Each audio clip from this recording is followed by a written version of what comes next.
যদি কেউ নামাজ না পড়ে তার হুকুম কি? আমরা নিজের পক্ষ থেকে বললে আপনাদেরও জুলুম করব, বেনামাজি ভাইদেরও জুলুম করব, তাই না?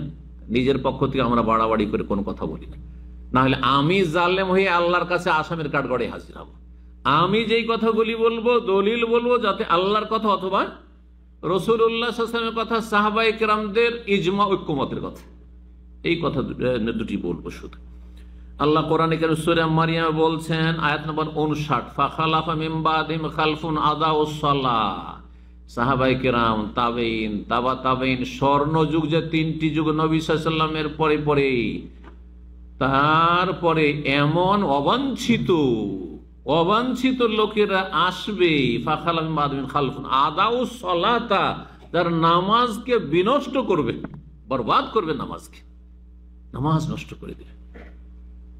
মসজিদ, বিশাল বিশাল মসজিদ, এত সুন্দর মসজিদ, এত সুন্দর কার্পেট, নামাজ নেই, ওই বুড়া কয়টা আছে ব্যাস, যেগুলো কবরে একমাত্র লেগেছে, সেগুলোর অনেকে নেই, অনেক ওগুলোও নেই।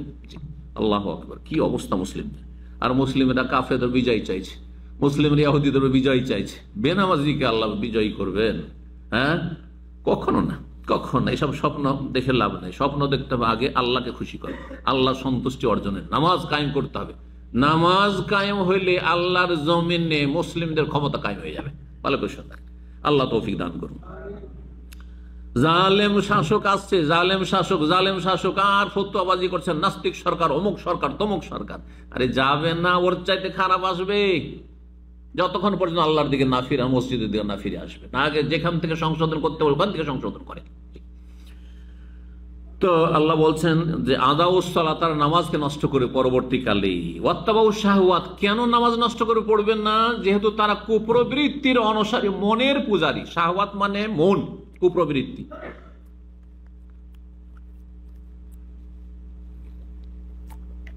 তারা কি করবে? শাহওয়াত মানে কুপ্রবৃত্তির অনুসারী হবে, মনের পূজারী। মন বলছে নামাজে যাব না, ঘুমাবো ফজরে। মন বলছে এখন চা পানি করবো, মাগরিব এশায় যাব না। মন বলছে নামাজ যাব না, পড়বো, সময় আছে, বয়স আছে, হজটা করি তারপরে ধরবো। কেউ বলছে মেয়ের বিয়ে দিই তারপরে পড়বো। কেউ বলছে যে এখন তো যুবক হয়ে আছি, আচ্ছা শুরু করে দেবো। বাপকেও দেখেছে, 40-50 বছর বয়সে শুরু করেছে, ছেলেও তাকেই ফলো করছে। রাসূলুল্লাহ সাল্লাল্লাহু আলাইহি ওয়াসাল্লাম ফলো করতে চাই না, তার আদর্শ ফলো করতে চাই না। তো বলছেন যে ফাসাউফা ইয়ালকাউনা গাইয়া, সুতরাং শীঘ্রই এই বেনামাজিরা, যারা নামাজকে নষ্ট করেছে, গাই নামক জাহান্নামে প্রবেশ করবে, জাহান্নামে যাবে তারা, স্পষ্ট। তাহলে আখিরাতে পরিণাম বেনামাজের জাহান্নাম। সূরা মারিয়ামের আয়াত বললাম। আরো শুনেন হাদিস, এখন তিরমিজির 2546 নম্বর হাদিস। আব্দুল্লাহ বিন শাকিক আল ওকাইলি, প্রখ্যাত তাবেঈ, তিনি বলছেন, কানা আসহাবু মুহাম্মাদিন সাল্লাল্লাহু আলাইহি ওয়াসাল্লাম লা ইয়ারাউনা শাইআন মিনাল আমালি তারকুহু কুফরুন গায়রাস সালাহ। মুহাম্মদ সাল্লাল্লাহু আলাইহি ওয়াসাল্লামের সাথী সঙ্গীগণ কারা?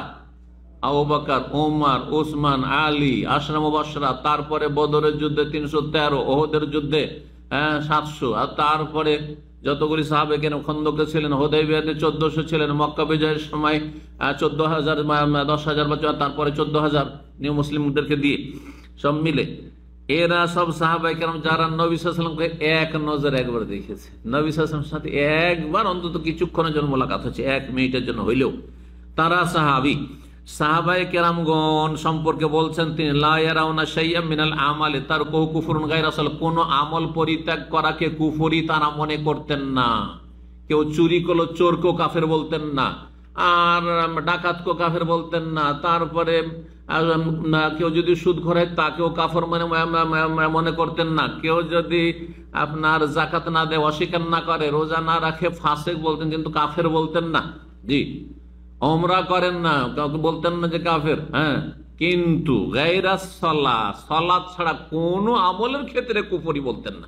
সালাত ছেড়ে, নামাজ ছেড়ে দিলে সাহাবায়ে কেরামগণ তারা একমত ছিলেন, ইজমা ছিল, এই হাদিস প্রমাণ করে যে তারা কি বলতেন, যে সে কুফরি করে ফেলল, কাফের হয়ে গেল সে।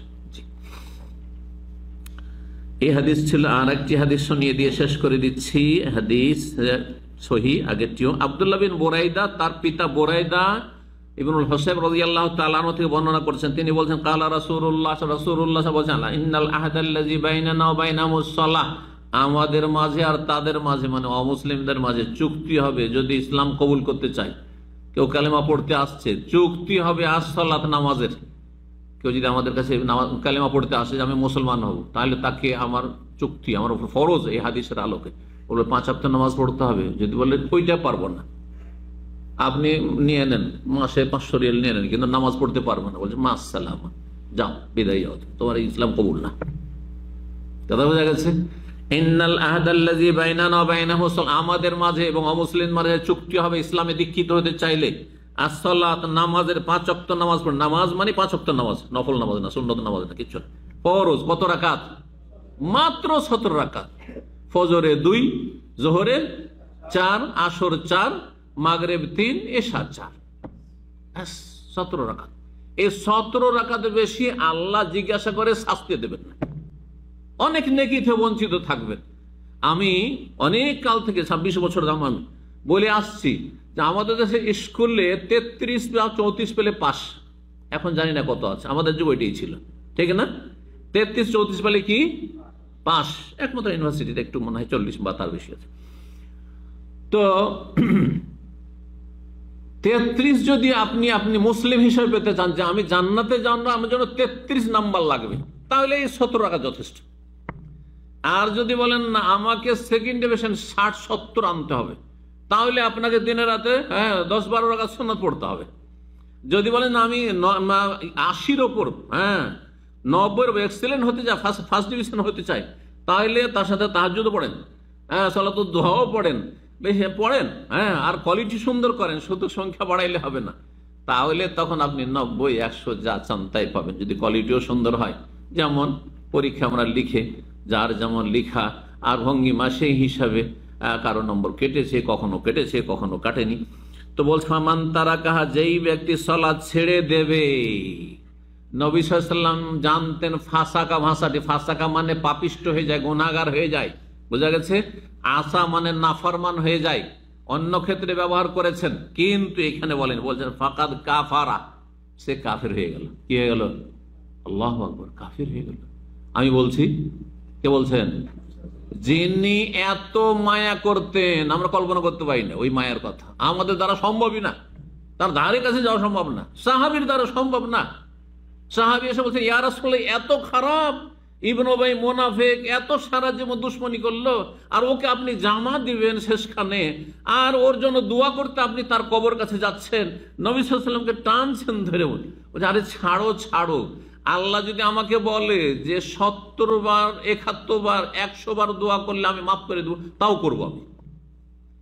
আল্লাহ আয়াত নাযিল করে দিলেন ইন তাস্তাগফির লাহুম 70 মাররাতান ফালা ইয়াগফিরুল্লাহু লাহুম। এই মুনাফিক কাফেরের জন্য যদি 70 বার করেও হে নবী তুমি আমার কাছে ইস্তেগফার করে, আল্লাহ তুমি ইবনে উবাই মুনাফিককে মাফ করে দাও, এই কাফের নাস্তিকে মাফ করে দাও, এই মাজার পূজারীকে মাফ করে দাও, এই মুশরিককে মাফ করে দাও, ঈমান ভঙ্গকারী জাদুকরকে মাফ করে দাও, ফালা ইয়াগফিরুল, কখন আল্লাহ মাফ করবেন না? জি। তো নবী সাল্লাল্লাহু আলাইহি ওয়াসাল্লাম বলেন ফাকাদ কাফারা, সে কাফের হয়ে গেল। আল্লাহ হেফাজত। মুসনাদ আহমদের হাদিস, তিরমিজির হাদিস, নাসাইতে রয়েছে, ইবনে হিব্বান মুসনাদ হাকিমে রয়েছে, হাদিসটি সহিহুল জামেতে 4143 নম্বর হাদিস। একটি আয়াত দিয়ে শেষ করছি, সূরা রুমের আয়াত নম্বর 31। আয়াতটিও স্পষ্ট করে যে নামাজ না পড়লে ইসলাম থাকে না, নামাজ না পড়লে 5 ওয়াক্ত যদি না পড়ে ইসলাম থাকে না।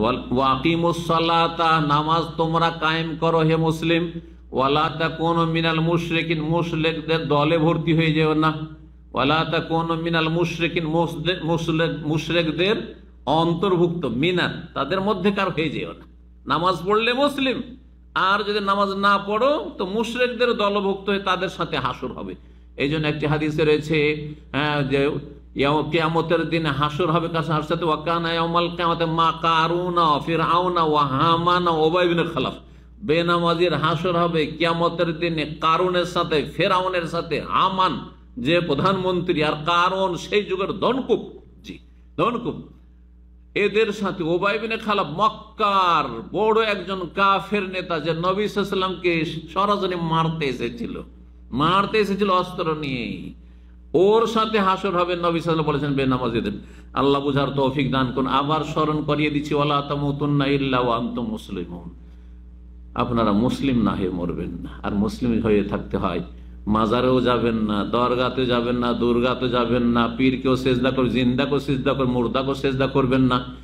একমাত্র আল্লাহকে সেজদা করে 5 ওয়াক্ত নামাজের মাধ্যমে আল্লাহ যেন কবুল করেন, ইসলামকে রক্ষা করার তৌফিক দান করেন, ঈমানকে রক্ষা করার তৌফিক দান করেন।